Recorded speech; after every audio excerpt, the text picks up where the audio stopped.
네, 그러면 첫 번째 순서 2024년 이번 6월 30일에 개최되었죠. 약사 예비 시험에 대해서 분석을 해보았습니다. 여기 보시는 이제 과목들은 약사 예비 시험 출제 과목들입니다. 여기 그 보시는 과목들 1번부터 사실상 10번까지는 해외 약대, 뭐 주로 이제 미국, 영국, 호주, 캐나다 이런 약대들이 될 텐데요. 헝가리도 마찬가지고 해외 약대 과목과 다르거나 한국 약사 예비 시험에만 있는 과목들이고 사실상 11번부터는 해외 약대 과목들하고 흡사하거나 같은 과목들로 구성되어 있습니다. 여기서 이제 김 선생님 그 약사 예비 시험 과목들에 대해서 추가 설명 부탁드릴게요.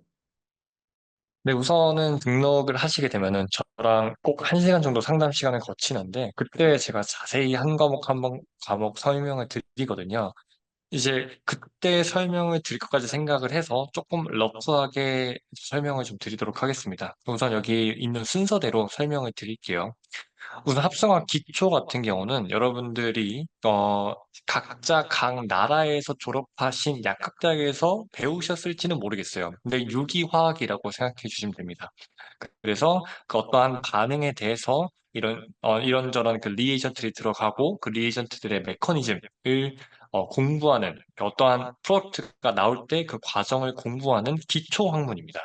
그리고 이제 이 기초 학문으로 원리를 공부를 했다면은 우리가 그걸 공부한 이유가 있겠죠. 왜냐면은 특정한 약물을 합성하기 위해서죠.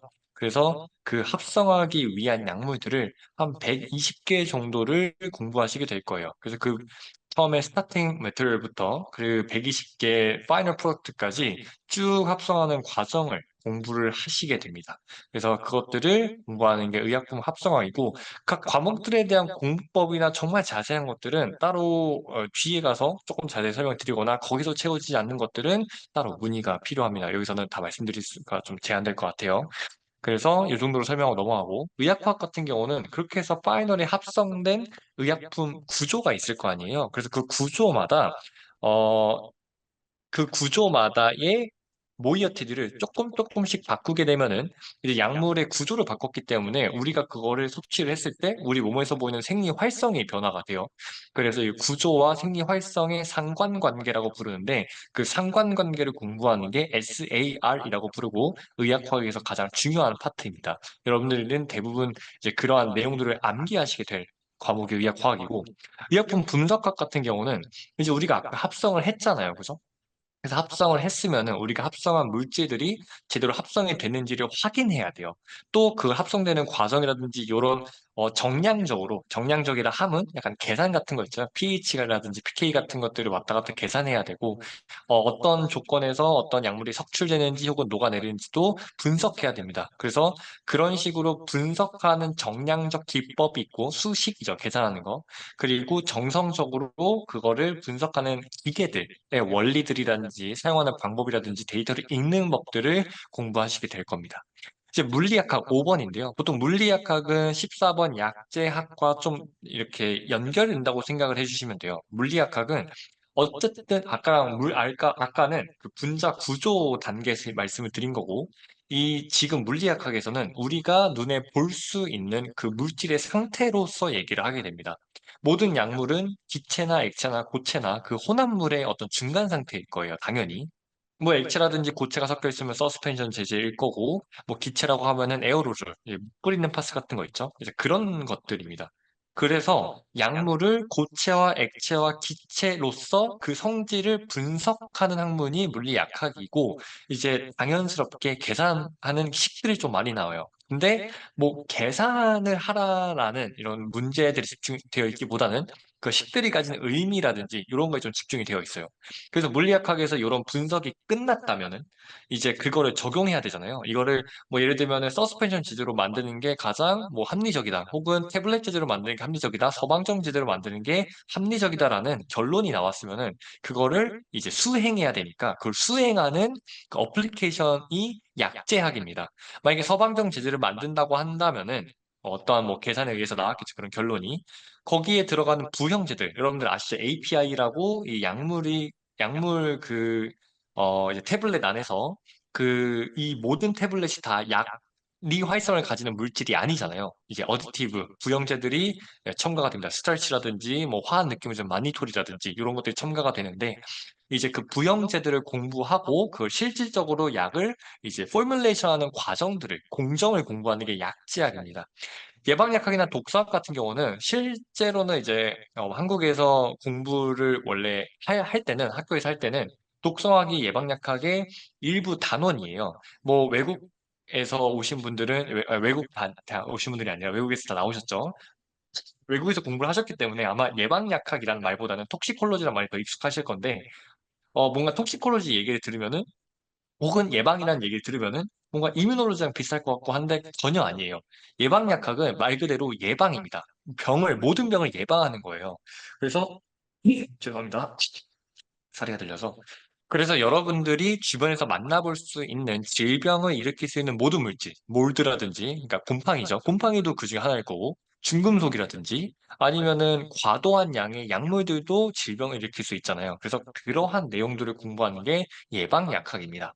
그래서 좀 과목 자체가 좀 짬뽕 같아요. 이거저거 막 다 섞여 있고, 네. 그래서 그 안에 독서학의 일부 단어가 들어가 있는 거고요. 생약학이나 같은 경우는 이제 우리 주변에서 볼 수 있는 천연물이라 함은 돌멩이, 동물, 식물 등등을 포함하고 있어요. 자연에서 얻어지는 그 형태를.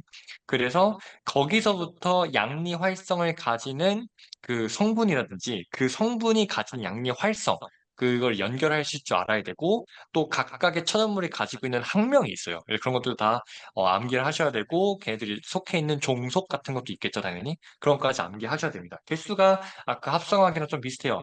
한 125개, 합성하기 125개고 얘가 120개구나. 하여튼 좀 비슷한 개수를 가지고 있지만 120개가 좀 적어 보여요. 영어 단어로 생각하면. 하지만 각각 한 개 한 개마다 가지고 있는 내용이 많기 때문에 상당히 좀 많습니다. 품질 제조 같은 경우는 많이들 버리는 과목이고 버려도 되는 과목이고 권장하는 과목입니다. 왜냐면은 공부하기가 어려워요. 제가 아까 생략하기나 합성하기 말씀드릴 때 뭐라 했죠? 120개나 혹은 125개라든지 구체적인 개수를 말씀드렸어요. 이 소리는 암묵적으로 당연히 생략은 120개보다 많죠. 합성학도 당연히 합성할 수 있는 약물이 125개보다 훨씬 많을 거예요. 그런데 125개랑 120개로 한정한 이유는 암묵적으로 그 안에서는 낸다라는 게 조금 정해져 있거든요. 벗어나도 크게 벗어나지 않아요. 근데 품질 제조 같은 경우는 그 범위가 암묵적으로 정해진 범위가 없어요. 그래서 여러분들이 사실 이 과목을 제대로 공부하시려면은 이 책 한 권을 통짜로 공부를 하셔야 되는데 그게 현실적으로 불가능합니다. 예, 이 과목들이 4년 동안 배우는 과목인데 한 개 한 개 제대로 공부하려면은 아마 힘들 거예요. 그래서 저희는 차라리 이걸 버리고 다른 과목들 더 공부하시길 추천을 드려요. 그래도 지금 어떤 과목인지 설명을 드리자면은 말 그대로 약물을 이제 공정을 이제 확립을 했다면은 그 공정이 제대로 돌아가는지 이제 문서화해가지고 뭐라 해야 될까? 약간 이런 식으로 증거 같은 걸 남겨야 되잖아요. 그래서 GMP 같은 내용들, 그 문서화를 어떻게 시키는지, 절차는 어떻게 되는지, 약간 좀 법조, 이런 내용들이 좀 속해 있고요. 나중에 이제 예비고사 합격하셔서 국가고시 때 공부하시게 될 약사법을 헷갈리신데 조금 다릅니다. 그 공정이라든지 공장에서 사용되는 업무 프로세스 같은 것들을 공부하시는 거고요. 그리고 그만큼 어렵습니다. 내용 자체가 익숙하지 않으실 거예요, 당연히. 그래서 이 정도 하고 넘어가고 9번 약무행정 같은 경우는 자 여러분들 각자의 나라에서 약사로서 활동하시기 위해서 보험 제도라든지 아니면 그 나라들만의 약국 시스템이라든지 이런 것들을 다 공부하셨을 거 아니에요. 직접 실습을 하다가 오신 분들도 있고 당연히 한국에도 그런 시스템이 있죠. 약국이라든지 보험 시스템이 우리들만의 독자적으로 당연히 있고 그리고 그런 것들을 당연히 아셔야겠죠. 왜냐하면 한국 약사가 되시기 위해서 이 시험을 치르시는 거잖아요. 하지만 겁먹지 않으셔도 되는 게 요거는 반대로 아까 품질 지수랑 다르게 좀 해자 과목이라고 불립니다. 되게 양이 적은데 반해서 꾸준한 개수가 나오고 있고 한 10%에서 7, 8% 사이 개수가 나오고 있는데 꾸준히 적은 양 안에서 벗어나지 않고 나오고 있어요. 그래서 10번 약국 실무 실습은 이제 약물 치료학이랑 좀 이렇게 연동해서 설명을 드릴게요. 약물 치료학은 다 아시죠? 이건 따로 설명하지 않겠습니다. 이 과목은 가이드라인에 대한 내용이고 당연히 약사라면은 가장 잘 아셔야 되는 내용이잖아요. 그런데 가이드라인대로만 공부를 하다 보면은 현실적으로 힘들어요. 예, 왜냐면은 그 모든 질병 약 50 몇 과 정도 되는데 50 몇 과면은 한 과목이 한 질병이잖아요. 그래서 한 단원이. 그래서 그 50 몇 개 되는 질병들의 모든 가이드라인을 당연히 다 알고 있기가 매우 힘듭니다. 당연히 원칙적으로 공부하자면은 뭐 항히스타민제를 뭐 알러지 파트에서 공부했다고 치면은 항히스타민제는 노인분들께 쓰면 안 되고 이런 자잘자잘한 내용까지 다 알아야 되지만 현실적으로 그러지 못하죠. 그래서 약국이라든지 병원에서 상대적으로 더 많이 실수하거나 더 많이 나오는 내용들을 따로 표 같은 걸로 모아놓은 게 약국 실무 실습이라고 생각해 주시면 됩니다. 그래서 사실은 약물 치료학을 정말 열심히 공부하신다면은 따라오는 내용이에요. 이렇게 생각하시면 되고, 인체 병태 생리학, 뭐 생리학, 뭐 인체 병태 생리학을 합쳐져 있다고 생각하시면 되는데, 이것도 길게 설명하지 않을게요. 우리 몸이 그러니까 정상적일 때 어떻게 돌아가는지, 아플 때 어떻게 돌아가는지, 질병이 생긴 곳에서 어떤 문제가 생기는지, 뭐 어떤 그 병소의 어떤 특징을 가지고 있는지 이런 내용이겠죠. 그래서 그 패솔로지라고 부르죠, 영어로는. 생화학, 예, 요거는 좀 길게 설명드려야겠네요. 저는 미국 약대랑 한국 약대를 둘 다 다녔었습니다. 미국에서 다니다가 자퇴를 하고 한국 약대로 PT를 가서 다시 입학한 케이스여서 어떤 식으로 미국에서 요 생화학이 다뤄지는지 알고 있어요. 몰레큘러 바이올로지라고 보통 다뤄지는데, 내용을 깊게 외우지는 않았던 걸로 기억이 됩니다. 벌써 기억이 오래돼서. 근데 당시 때 뭐 글라이콜라이시스라고 하면은 그 해당 과정이죠. 이제 총 뭐 나오는 넷이라서 NET 넷으로 나오는 산물만 공부를 하고 들어가는 것만 해서 뭐 이렇게 좀 간략하게 공부했던 걸로 기억을 하는데 한국에서는 그 사이트 공부하셔야 돼요. 다라고 하면은 들어오셔서 수락하겠습니다.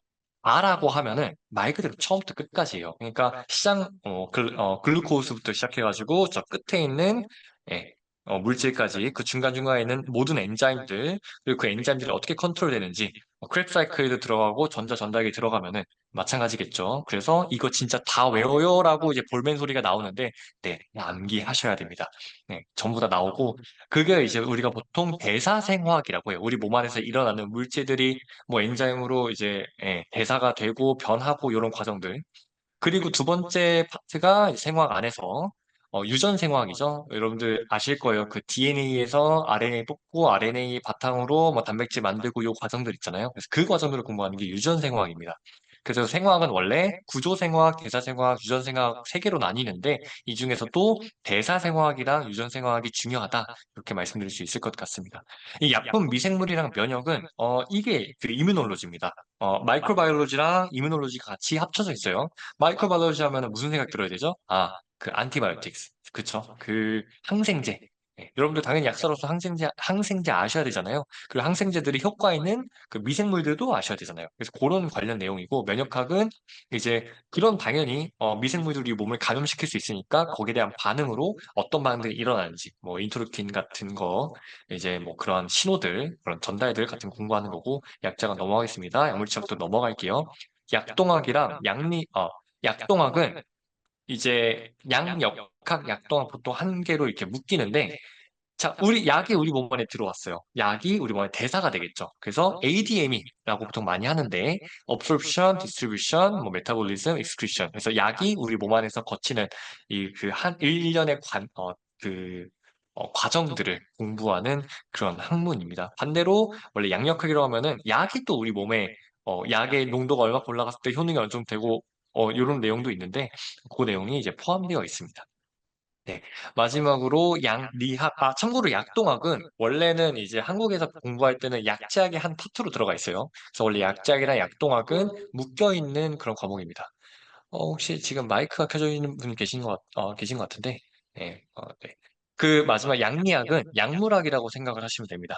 네, 약물학은 아시죠? 약물 치료학이랑 다른 점은 약물학은 약이 우리 몸 안에 들어왔을 때 어떤 양리 활성을 보이는 메커니즘을 배우는 거죠. 어떤 약을 먹었을 때 어떠한 그 프로틴을 건드리고 그 프로틴을 건드림으로써 어떤 식으로 양리 활성을 보인다라는 메커니즘을 배우는 거라서 약물 치료학과는 다르게 농도 같은 걸 이제 농도가 아니라 용량이나 용법 같은 걸 공부하는 게 아니라 그 약 자체의 기전을 공부하는 학문이죠.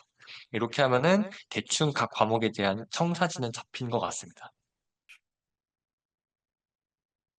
네, 그러면 이제 정리해서 약사 예비 시험 총 17개 과목에 대해서 네, 분류해 보면 이렇습니다. 17개 과목 중에서 무려 이제 그 약 9개 정도 과목이 미국이나 영국, 호주, 영국 이런 해외 약대에서 이수하지 않는 과목들이고 4과목 정도가 이제 해외 약대 이수 과목과 이름이 비슷하거나 동일하지만 꽤 많은 부분에서 차이가 있다. 그리고 마지막으로 한 약 4과목 정도가 이제 과목명뿐만 아니라 약물치료학 같은 거죠. 테라피틱스 그 내용도 거의 흡사하다. 이렇게 정리해 볼 수 있을 것 같습니다. 그러면 이제 이번 2024년 5회 약사 예비 시험 결과에 대해서 간략하게 정리했습니다. 물론 이제 오늘 참여하신 많은 분들께서 이미 뭐 구글이나 네이버라든가 아니면 여러 가지 그 학원 페이지를 통해서 보셨을 것 같고요. 여기 보시는 것처럼 이제 전체 179명이 응시를 했고, 그중에서 이제 83명, 그래서 46.4%라는 엄청나게 놀라운 합격률을 이번에 자랑을 했고요. 그리고 이제 밑에 보시면은 이제 파맥스 같은 경우에 많은 이제 저희 쪽에 문의하셨던 그 해외 약사님들이 이제 파맥스의 레퍼런스 결과는 어떻게 됐냐 이렇게 문의하시는 경우도 있어서 저희 파맥스 같은 경우에는 이제 수강생들이 풀 패키지 수강생 기준으로 해서 60% 합격했고 저희가 이제 합격하신 분들 중에서 약 거의 절반 가까이 이제 140점 이상을 획득하셨고 그리고 이제 전체 160점 수석 약사님도 미국 약사님도 배출했다 이렇게 볼 수 있을 것 같습니다. 그리고 이제 그 역대 약사 예비 시험 합격률을 잠깐 볼게요. 이 내용도 아마 많은 분들이 보셨을 거예요. 그래서 여기 보시는 것처럼 2022년부터 23.6%, 그다음에 2023년 27.2%에서 금년에 46.4%까지 크게 상승을 했습니다. 김 선생님께서 보실 때는 이제 이렇게 매년 계속해서 2022년부터 사실상 2020년부터죠. 계속 합격률이 상승하고 있다. 이 부분에 대해서 어떤 이유로 상승하고 있다고 보시나요? 가장 우선은 이제 다회차 응시하신 분들이 많아짐이 큰 것 같고요. 왜냐면은 뒤에서도 나오겠지만 간략하게 언급을 하자면은 떨어지신 분들 중에서 120개가 합격 기준이잖아요. 근데 110개로 떨어지신 분들이 상당히 많으세요. 그분들이 당연히 재차 시험을 보신다면은 합격권에 한 번은 들으실 거니까 그분들이 좀 더 많아지는 거고, 두 번째는 이제는 진짜 공부를 해야겠다라는 이제 마인드로 공부하시는 분들이, 그러니까 공부를 한다라는 게 이번에 그냥 한번 해볼까라기보다는 돈도 지불했으니까, 그리고 자료도 받아왔으니까 받아놓은 자료들을 머리에 넣는 거죠. 진짜 실제로. 그러신 분들이 점점 많아지는 것 같고, 세 번째는 실제로 공부하시는 분들이, 세 번째는 이제 공부하시는 법이 점점 퍼지는다고 생각이 됩니다. 점점 이제 어떤 뭐 일련의 커뮤니티나 학원 통해서 점점 알아가고 계셔서 이렇게 합격률이 느는 것 같고, 아마 저는 조금씩 조금씩 더 늘어날 거라고 전망하고 있습니다. 네, 알겠습니다. 그럼 여기에서 이제 생각해 봐야 될 것이 있어요. 그래서 텍스트로 나와 있는 것처럼 2020년 1회 예비 시험부터 이제 합격률이 조금씩 상승해 왔고 이번에 거의 뭐 예전에 비하면 2배 가까이 상승을 했는데 그렇다면 제일 중요한 것은 내년 2025년 6회 약사 예비 시험에 지금 46.4%에서 50%를 과연 넘기게 될까? 이것은 뭐 사실 아무도 예상할 수는 없는 거죠. 근데 그렇게 낙관적인 예측을 하기에는 무리수가 있다. 이렇게 보고 있습니다. 많은 분들이.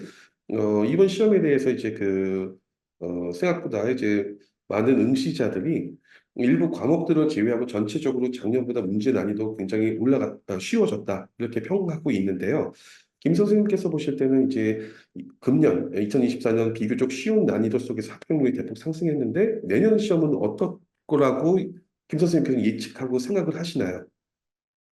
제 개인적인 생각으로는 저 사실 1회차부터 이번 회차까지 전부 다 문제들을 받아봤잖아요. 뭐 100%다 복원됐던 건 아니지만 일부 문제들의 난이도를 비교해 보면은 조금씩 쉬워졌다라는 말에는 사실 전 동의하진 않아요. 난이도가 크게 바뀌지 않았어요. 계속해서. 근데 난이도가 바뀌었다기보다는 수험생들 공부를 더 해나가시는 수험생분들이 많아지시면서 상대적인 난이도가 내려갔다라고 느끼게끔 체감하신다고 저는 생각이 됩니다.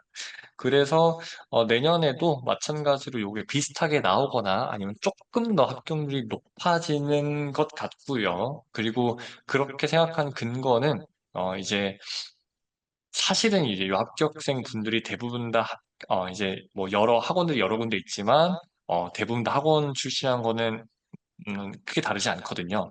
저희 쪽에서도 아까 말씀드린 것처럼 60% 정도 나왔고, 그래서 학원 합격생들을 이렇게 제하고 나면은 거의 안 계세요.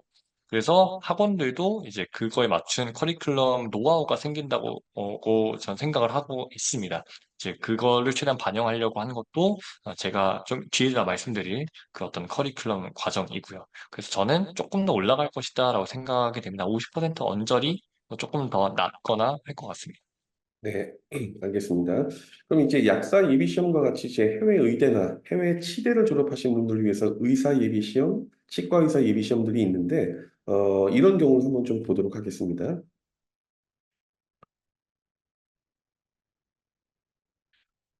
이제 의사 예비시험이나 이제 치과의사 예비시험 같은 경우에는 이제 6년, 거의 뭐 20년 가까이 계속 진행이 되어 왔는데, 최근 6년간 예비시험 합격률만 보게 되면 여기 보시는 것처럼 전체적으로 평균 30%대 합격률이 유지가 되고 있었어요. 이제 다만 특징이 있다면 여기 보시는 것처럼 합격률이 40% 이상으로 올라간 해 다음 연도에는 반드시 이제 난이도의 조절인지 모르겠지만 30% 미만, 20%대로 합격률이 계속 떨어져 왔다. 그래서 아무래도 이제 뭐 저희가 판단하기에는 출제위원회 아니면 뭐 의사나 치과 의사 수급 조절 여러 가지 이슈로 인해서 난이도 조절을 하지 않냐 이렇게 보는 경우가 많이 있습니다. 그래서 약사 예비 시험 경우에도 이번에 46%까지 올라왔기 때문에 내년에는 과연 더 올라가거나 비슷한 난이도 속에서 이제 합격률이 나올까 예측하기가 어렵지 않나 이렇게 보게 됩니다. 교수님 어떻게 생각하시나요? 요 부분에 대해서는, 이렇게 보니까 이제 난이도가 말씀이 나왔는데, 사실 이제 합격하신 분들이 빠진 거는 당연히 난이도를 좀 더 어렵게 되는 것도 없지 않아 있습니다. 그거는 사실이에요. 요거는, 요 예비고사에만 해당하는 것이 아니라, 우리나라에서 내고 있는 거의 모든, 뭐 자격증이라든지 면허시험에 해당하는 팩트이고요.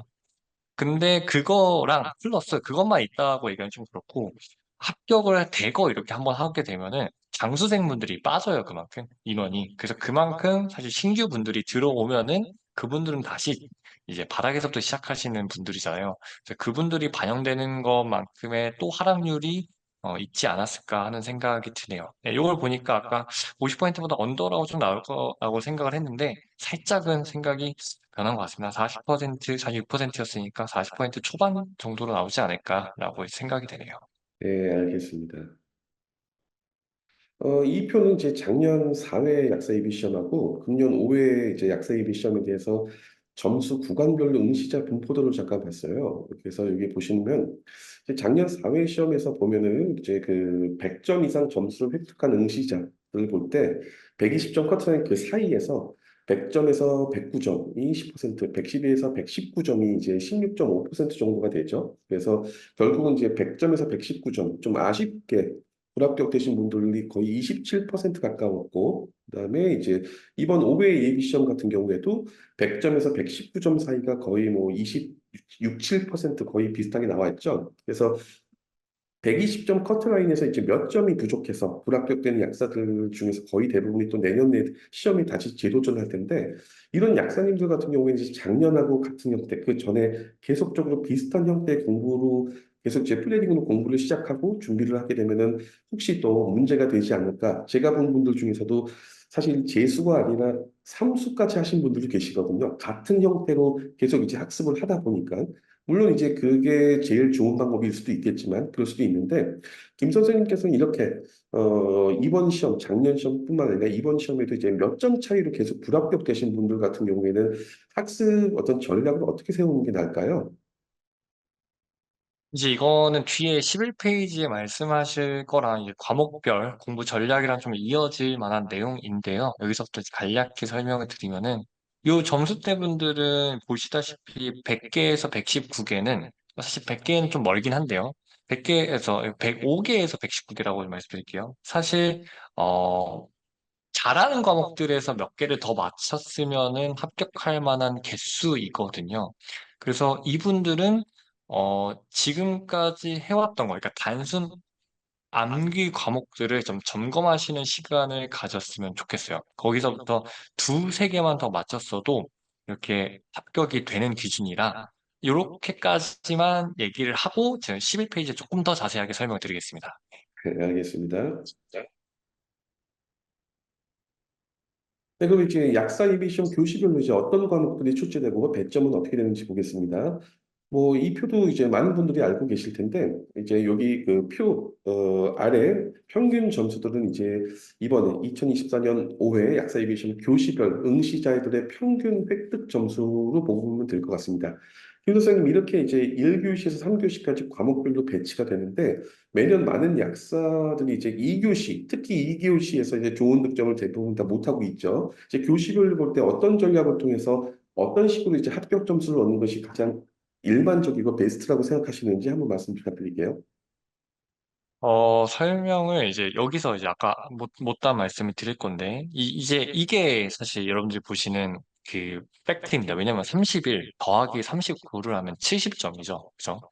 더하기 40점은 110점이에요. 이게 평균이란 소리는 대부분 다 여기 걸려서 떨어지신다는 뜻인데, 그래서 아까 말씀하셨던 그 전략을 어떻게 세워야 하시냐면, 지금 1교, 이거 참고로 문제들이 1교시, 2교시, 3교시 이렇게 나눠져 있지는 않은 걸로 제가 알고 있거든요. 그래서 200문제를 한꺼번에 보는데, 요게 아마, 요렇게 나눠진 기준은 아마 그 과목들의 성격으로 나눠졌다고, 저는 이제 인식을 하고 있어요. 그래서 요 보시면은 물리약학이 아마 오타인 것 같습니다. 이거 2교시로 들어가야 되고 그 1교시에 나오는 과목들이 약품생화학, 생약학, 인체생리학, 약품 미생물학, 병태생리학 딱 들어도 다 생물한 과목들이에요. 그래서 보통 생명약학이라고 부르는데 이 과목들을 외울 게 어마어마하게 많습니다. 근데 역설적으로 얘기하면은 외울 게 많은 만큼 외우면 푸는 문제들이 많이 나와요. 네. 그래서 요거는 그러니까 암기하면 푼다. 사실 각자의 나라에서 약사가 되신 만큼 암기를 못하실 분들은 없다고 저는 생각을 하거든요. 예. 그래서 그분들이 요 1교시 과목을 그 또 하나는 대부분의 이제 외국 약대가 요쪽에 집중을 하고 있어요. 임상 쪽에. 임상 쪽에 집중을 한 만큼 뭐 생약학이라든지 약품 미생물학에 나오는 그 항생제라든지 이런 내용들은 뭐 공부를 오랫동안 안 했다고 하더라도 조금 공부하다 보면 대부분의 분들께 익숙할 수밖에 없어요. 한 8, 90%의 약사님들, 해외 약사님들께는. 그래서 요 과목을 잘 보셔야 돼요. 요 과목이 지금 40점인데 사실 75문제 중에 40점은 만족할 만한 점수가 아니에요. 그래서 요거를 한 80%까지는 끌어올리셔야 됩니다. 왜냐면 암기하면 되는 거니까. 그래서 아까 제가 말씀을 안 드렸죠. 공부를 하셔야 된다고요.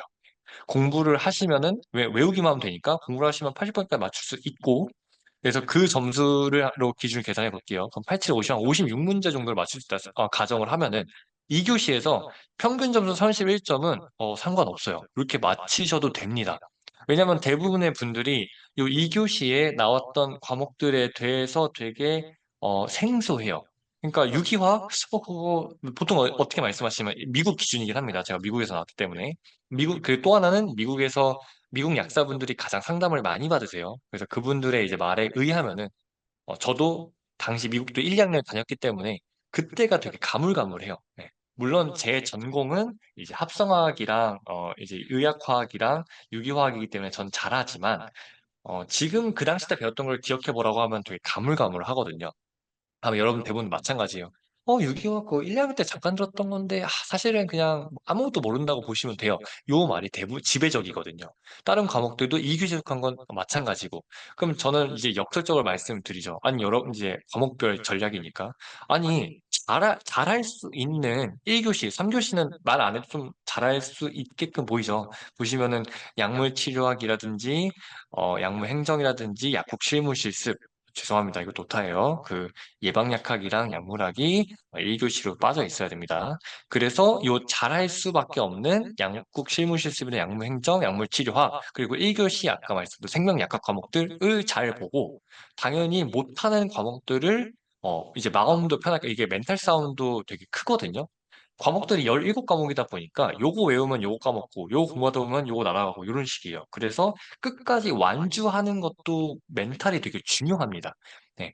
그래서 이렇게 마음을 먹으면은 못하는 과목 좀 버리고 잘하는 과목을 잘 보지. 하시면은 가시적으로 딱 계산을 때려봤을 때, 뭐 56개, 30개 하고 60문제 중에 39문제 좀 낮습니다. 여기서 한 10문제는 더 맞추셔야 돼요. 약물치료학 문제가 거의 한 20, 제가 알기로는 20 몇 문 정도 나와요. 그리고 약물 행정도 어렵지 않은 난이도로 10문 정도 나오는 걸로 알고 있고 약국 실무실도 꽤 나오는 걸로 알고 있습니다. 그래서 그 개수까지 한 50문제 정도 맞춘다 생각을 하면은 그게 바로 여러분들이 생각하는 그 합격권이거든요. 130개에서 120개 사이 여기에 딱. 예. 그래서 제가 이제 서머리를 하면은 드리는 그 학습 전략은 1교시, 3교시를 단순 암기에 아주 아주 집중을 하시고 2교시는 이해하고 넘어가는 수준으로 공부하셔라 라고 말씀드리고 싶습니다. 네, 알겠습니다. 그럼 이제 본격적으로 이제 그 이번 2024년도에 예비 시험에 출제됐던 과목별 기출 문제 한번 훑어보고 이제 어느 정도 난이도이고 어떤 유형으로 문제가 출제되었는지 한번 보도록 하겠습니다. 이제 시간 관계상 이제 모든 걸 보여드릴 수는 없고 핵심적인 문제 위주로 해서 김 선생님께서 이제 설명해드리도록 하겠습니다. 시작해 주세요. 네, 그래서 아까 방금 말씀드렸던 전략이 통하냐를 이제 요걸로 봐야 되잖아요. 그래서 실질적으로 과목에서 절반을 맞힐 수 있냐라는 걸 이제 보여드리는 게 딱 요거거든요. 그래서 복원된 문제들이에요. 그래서 여기서 어느 정도까지 저희 뭐 이제 자료들이 커버할 수 있는지 그것도 이제 보여드리는 겁니다. 유리 전이 온도, 뭐 강산 전해질 용액에 약산 용액을 섞어준다. 뭐 이 화합물의 물의 도가 수용액에서 산성을 나타낸다. 이런 문제들 다 자료 안에 있었던 내용들이고요. 네 번째 같은 경우는 보통 이제 물리약학이 아까 이제 과목 설명에서 누락되는데 연력학 파트가 살짝 들어갑니다. 예, 연력학 파트가 들어가는데 연력학이 절대 어렵게 나오지 않아요. 뭐 정적, 그 팽창, 무슨 막 해서 이런 것들이 있잖아요. 그런 것들이 어렵게 절대 나오지 않아요. 여러분들은 약사인 거를 교수님들께서도 알고 계시고, 그래서 여러분들께 어느 수준 이상의 그 지식을 요구하지 절대 않으세요. 그래서 보시면은, 그 델타 G 제로 플러스 RT, ln Q, 요 되게 대표적인 식이란 말이에요. 자유에너지에 대한. 요 정도의 되게 뭐랄까 되게 이렇게 난이도 쉬운 이것도 심지어 오지선다니까 그냥 알면 찍을 수 있는 수준의 문제가 나옵니다. 그래서 보시면은 무난하게 절반 정도는 맞출 수 있어요. 마지막 근데 뭐 그 한 문제 빼고는 사실상 저는 다 맞출 수 있다고 생각합니다. 요 빈도 인자의 로그값을 제외하고는 넘겨주시기 바랍니다. 네, 생략학도 마찬가지예요. 요거는 이제 하나 이제 단순 암기 과목들이니까 설명하진 않을게요.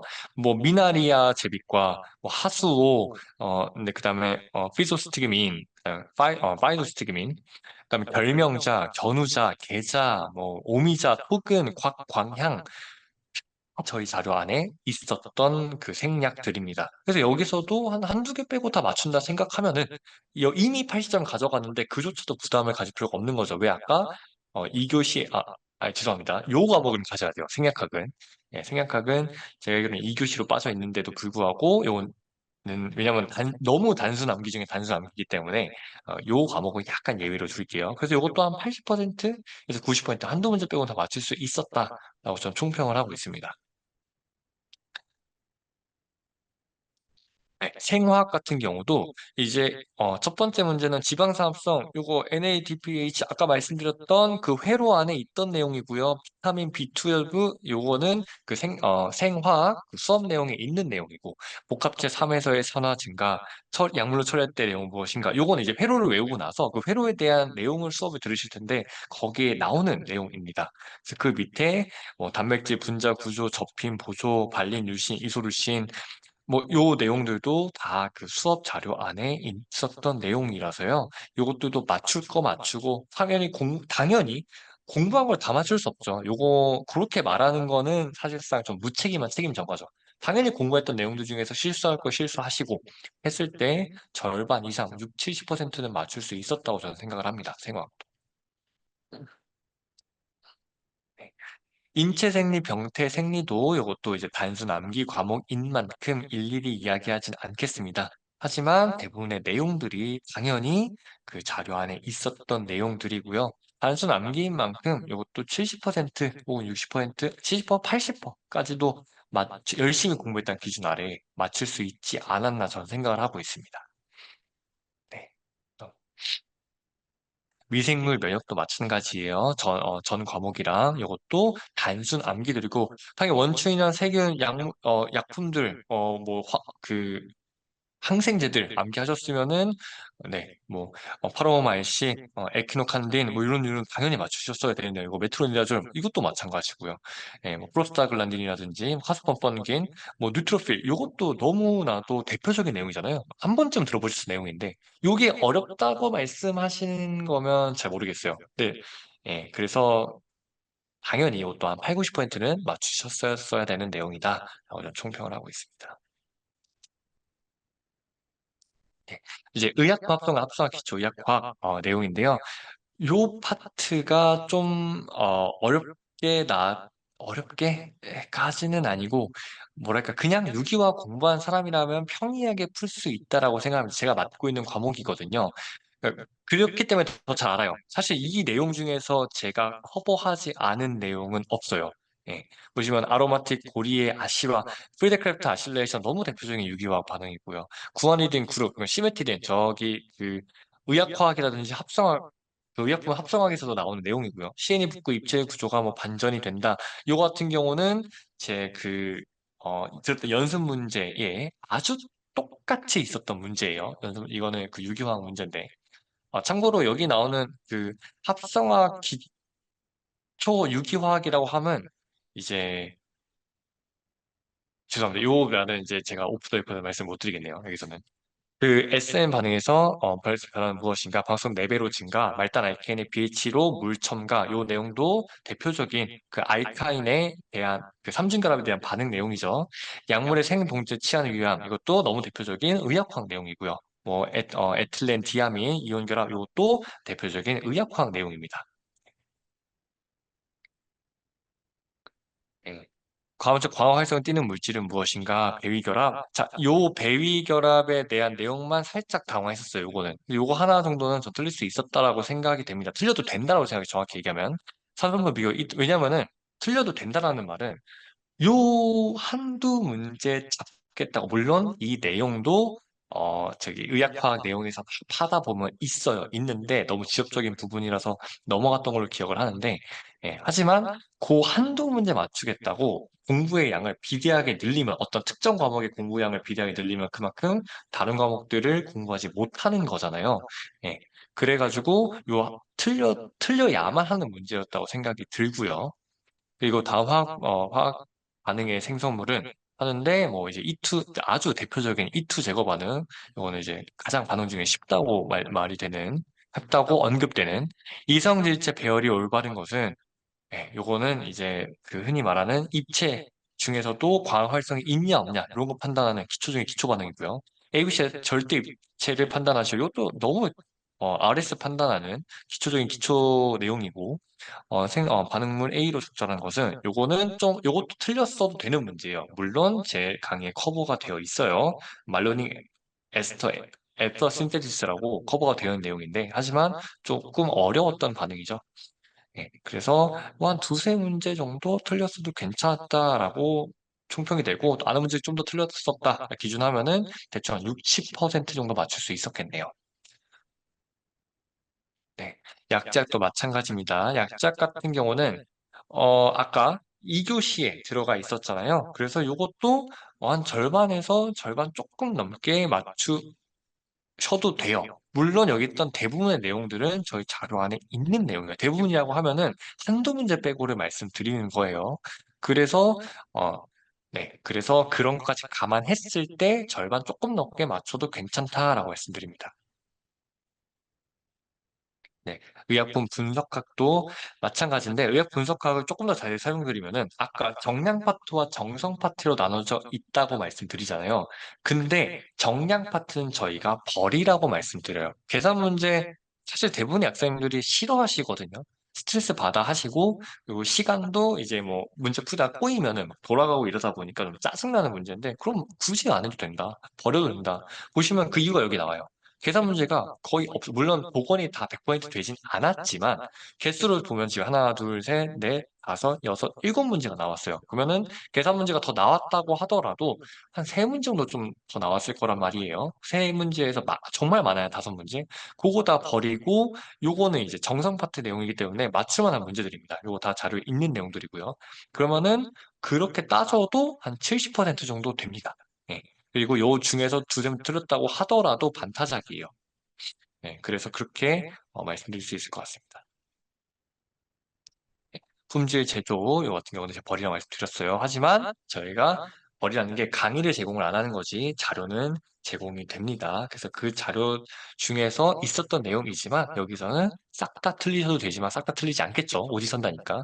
그래서 오지선다인 만큼 다 찍었을 때 20% 맞춘다고 칠게요. 그럼 하나, 둘, 셋, 넷, 다섯, 여섯, 일곱, 여덟, 아홉, 열 문제가 나왔는데 두 문제 맞췄다고 쳐도 아까 앞서서 개수 확보한 것 때문에 평균이 많이 깎아먹지는 절대 않습니다. 그 여덟 문제 사실 공부를 빡세게 했다고 해서 이 열 문제 중에서 찍어서 두 문제를 맞추나 공부를 해서 여덟 문제를 다 맞출 거란 보장도 없고 솔직히 제가 지금 공부한다고 해도 여덟 문제 맞출 자신 없어요.